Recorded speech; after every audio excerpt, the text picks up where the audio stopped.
Penguin Random House Audio presents The Surgeon, a Rizzoli and Isles novel by Tess Gerritsen. Read for you by Laurel Lefkow. Prologue. Today, they will find her body. I know how it will happen. I can picture quite vividly the sequence of events that will lead to the discovery. By 9 o'clock, those snooty ladies at the Kendall and Lord travel agency will be sitting at their desks, their elegantly manicured fingers tapping at computer keyboards, booking a Mediterranean cruise for Mrs. Smith, a ski vacation at Closter's for Mr. Jones. And for Mr. and Mrs. Brown, something different this year. Something exotic, perhaps Chiang Mai or Madagascar, but nothing too rugged. Oh no, adventure must above all be comfortable. That is the motto at Kendall and Lord. Comfortable adventures. It is a busy agency and the phone rings often. It will not take long for the ladies to notice that Diana is not at her desk. One of them will call Diana's Back Bay residence, but the phone will ring unanswered. Maybe Diana is in the shower and can't hear it. Or she's already left for work but is running late. A dozen perfectly benign possibilities will run through the caller's mind. But as the day wears on and repeated calls go unanswered, other, more disturbing possibilities will come to mind. I expect it's the building superintendent who will let Diana's co-worker into the apartment. I see him nervously rattling his keys as he says, "You're her friend, right? You sure she won't mind? 'Cause I'm gonna have to tell her I let you in." They walk into the apartment, and the co-worker calls out, "Diana, are you home?" They start up the hall, past the elegantly framed travel posters, the superintendent right behind her watching that she doesn't steal anything. Then he looks through the doorway into the bedroom. He sees Diana Sterling, and he is no longer worried about something as inconsequential as theft. He wants only to get out of that apartment before he throws up. I would like to be there when the police arrive, but I am not stupid. I know they will study every car that creeps by, every face that stares from the gathering of spectators on the street.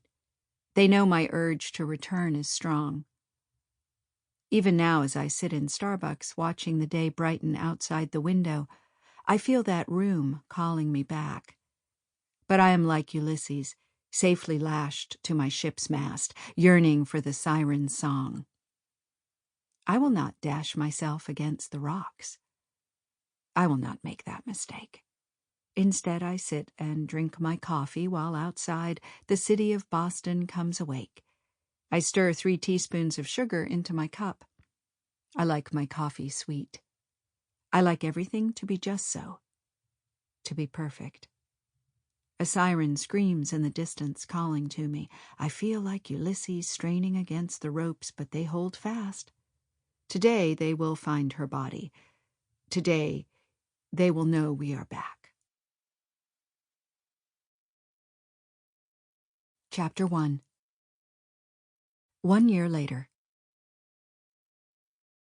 Detective Thomas Moore disliked the smell of latex, and as he snapped on the gloves, releasing a puff of talcum, he felt the usual twinge of anticipatory nausea.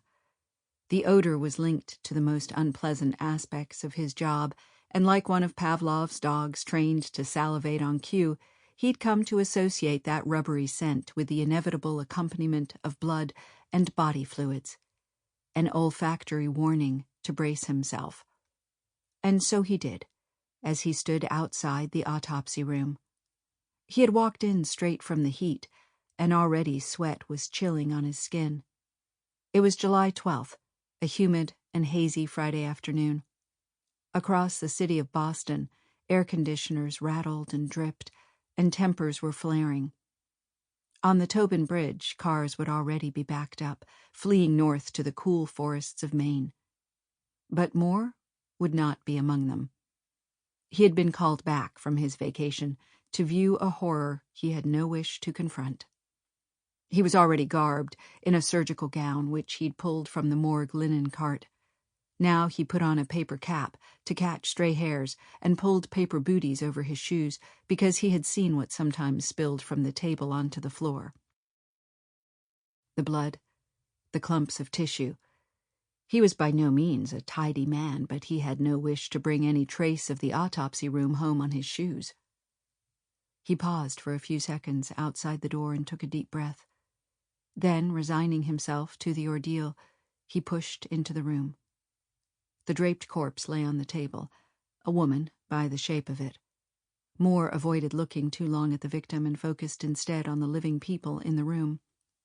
Dr. Ashford Tierney, the medical examiner, and a morgue attendant were assembling instruments on a tray. Across the table from Moore stood Jane Rizzoli, also from the Boston Homicide Unit.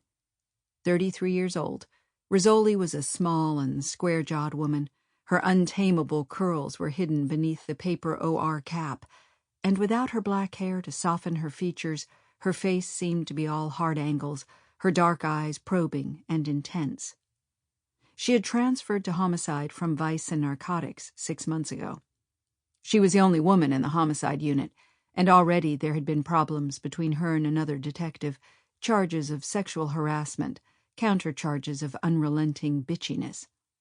Moore was not sure he liked Rizzoli, or she him.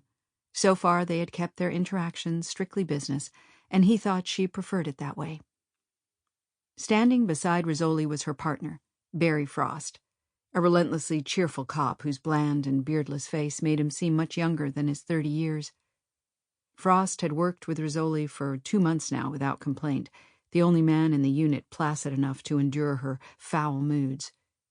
As Moore approached the table, Rizzoli said, "We wondered when you'd show up." "I was on the main turnpike when you beeped me." "We've been waiting here since 5.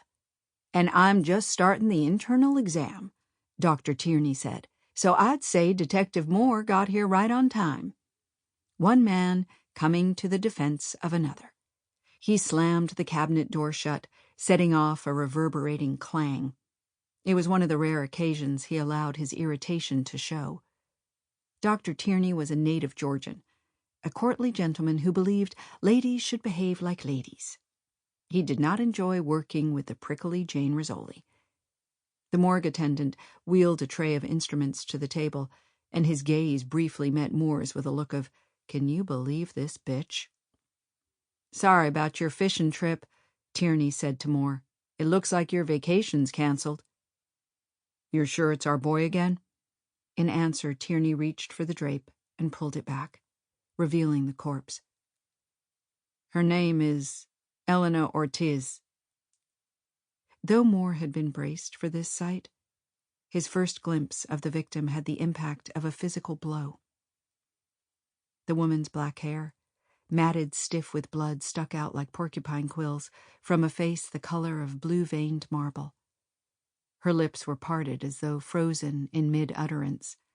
The blood had already been washed off the body, and her wounds gaped in purplish rents on the gray canvas of skin. There were 2 visible wounds.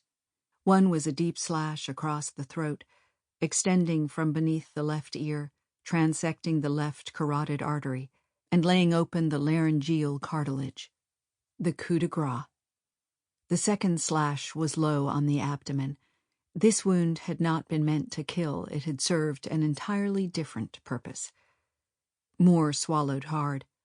"I see why you called me back from vacation." "I'm the lead on this one," said Rizzoli. He heard the note of warning in her statement. She was protecting her turf. He understood where it came from, how the constant taunts and skepticism that women cops faced could make them quick to take offense. In truth, he had no wish to challenge her. They would have to work together on this, and it was too early in the game to be battling for dominance. He was careful to maintain a respectful tone. "Could you fill me in on the circumstances?" Rizzoli gave a curt nod.